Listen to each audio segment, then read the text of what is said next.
All right, after 41 days, Ezekiel Elliott's contract holdout came to an end as the Cowboys and their running back have agreed on a new contract extension. Now, one guy who knows plenty about playing in Dallas and signing contracts with the Cowboys is former Dallas linebacker DeMarcus Ware, and he joins us now on behalf of Snickers. And DeMarcus, this long, drawn-out process is over. I'm curious to get your take, though, because you handled a similar situation very differently. You were a first-round draft pick. You always believed, though, that you had that contract, that rookie deal, you should play till the end. How do you think of how Ezekiel Elliott handled this whole situation? The thing is, I look at it as a different position because I'm playing at defensive end, outside linebacker. I don't take as many of those hits every single play. I had to go against offensive linemen, but it was more technique stuff. But for a running back to carry the ball as many times as he carries the ball, to be such a big part of the Dallas Cowboys offense, he has to, first of all, get paid for what he's going to be doing. And not going through training camp for a running back, I don't think that's detrimental to anything. But now, how in shape is he going to be going into the season? And that's what I really want to see. If I'm a defensive guy, if I'm on his team, that's the first thing I'm going to look for in practice. Is he in shape? If he's in shape, okay, great, because I know now he has fresh legs, and it's going to keep me off the field so I can rush the passer. Yeah, we heard he was working out in Cabo. People don't go to Cabo to work out, so let's see if he is actually in shape. On the heat. At least the heat was there. Yeah, exactly. As a teammate, I mean, you mentioned a little bit you're going to keep an eye on if he's in shape. That you're obviously happy he's back because you know he's a talent. Right. But is there any animosity after you've just finished 6 weeks of grueling training camp, preseason games? Well, we said he's been sitting in Cabo. Right. You know, the thing is, I don't think there's any grudge I would have against him. But the thing is, I would expect for you now, when you're coming back for all the work that we put in, I want for you to put the team on your back. You've gotten your contract. I need for you to now chew the chains up, like he does every single time he gets that first down. I need for you to take the weight off of Dak. I want for you to take the weight off of the defense, because that's what you do. And I'm going to expect that. It's going to be big expectations when he comes back. I know he's excited. Yeah. How about Jerry Jones? You played 9 seasons under Jerry Jones. Ultimately, he ended up giving in here at the end, though. Yes. Early on, there was a strong stance that this contract may not happen because Jerry knew he had to pay some other players. Do you feel Jerry should have handled this any differently? You know, Jerry is the epitome when it comes to a businessman. And you're going to have to really take your football helmet off if you're going to do any business with, Jerry Jones, a phenomenal owner. He's going to sit you down. He's going to put that little candle there. The room is going to be dim. He's going to come to you and say, hey, do you really want this 6-year, $90 million contract? I know you've been in Cabo. Are you going to be that guy that I got last year? His slogan is, are you going to empty the bucket for the Dallas Cowboys this season? And if you say yes, that everything else is good. What's that like as a player? I mean, you've been it's in hard. that room with, you're saying they're dimming the lights and the candles on. You see how I just was talking to you? Yeah. Like, holy cow, like, this is serious. That's how he is. He's very serious. And I knew when he got offered that plane, it was going to be, he's going to sign that contract because he's going to, don't worry about the agents. Hey, come talk to me.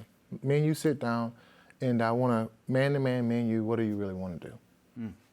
He's also got some other money to spend. Yeah. He spent a lot this offseason already on contract. Yeah, a lot going on. Still, though, Amari Cooper. Yeah. The deals have to be worked out. And Dak Prescott. We're coming off of Jared Goff. Just signed a monster extension with the Rams last night. Let's talk about Dak specifically. That's unresolved right now.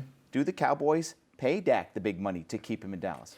I think they have to pay Dak the money to keep him in Dallas, because the thing is, he's proven he actually has made it to the postseason many times in his career, and now he has the two-headed monster back, him and Dak.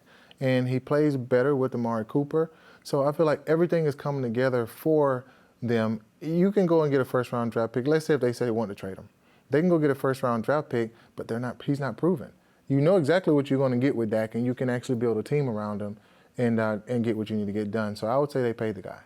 Where's the value when it comes to that quarterback position, though? Dak probably is middle tier when it comes to NFL quarterbacks, though the money we're talking that Goff obviously signed is $25 million a year. Has that gotten a little bit out of control for the position, or is it a reflection of where the league is at? I think it's a reflection of where the league is at, and, probably have a lockout next year. Don't know. with the CBA collective bargaining agreement, but quarterbacks are going to get paid. You should be the face of the team. You should be able to put the team on your back and carry the whole team.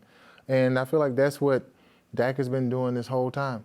If Zeke wasn't there, if Amari Cooper wasn't there, and he's been figuring out, okay, I got to run the ball more if Zeke isn't there. I got to throw the ball more if Zeke isn't there. So he's figuring things out himself, and he's that player, man. Just talking to him, he's like, I'm ready, DeMarcus. I want to be that guy and win that championship and close it out. Zeke now on board. The other pieces are in place. This is a team that won the NFC East. They were a playoff team. Should Dallas be considered a Super Bowl favorite now that Elliott is back with them? I think every team is always a Super Bowl favorite, but the thing is how you start your season off, right? With Zeke being out, everything's going to gel back right? But then your postseason, I really worry about the defensive line because there's not a lot of depth in their defensive line. And they just signed Jalen Smith. They got Vander Esch and Sean Lee, and they have a very, very young defense, a great offensive line, and everything else that goes with that. But how long can they sustain the tenacity that they have until the postseason? And that's when we'll find out if they're a Super Bowl team or not. Because everybody, when they first start, we're a Super Bowl team. Great. But let's go in 9, 10, game 9, 10, or 11, and then you figure it out from there. The defense may need a tenacious linebacker who's still in pretty good shape. DeMarcus, you may get that call down the road here. For sure. 911, something like that. Hey, you came in on behalf of Snickers. Tell me what you're doing with Snickers right now. You know what? It's a great campaign with Snickers. They're rewarding the hungriest player and fan, not just from on-the-field performance, but off-the-field charity work that they do as well. And they really want the 12th man to get involved. So this chain, actually I'm going to show it to you right here, which is amazing, is going to be actually right now, I'm going to be the first person to initiate the whole deal with the first person that wins it for the first home game. And then that player each week is going to be able to give that chain away. But with that, it's not just about the performance on the field. It's the off-the-field work, too, and the charity work. And at the end of the season, the value of this chain is going to be given to the charity of their choice.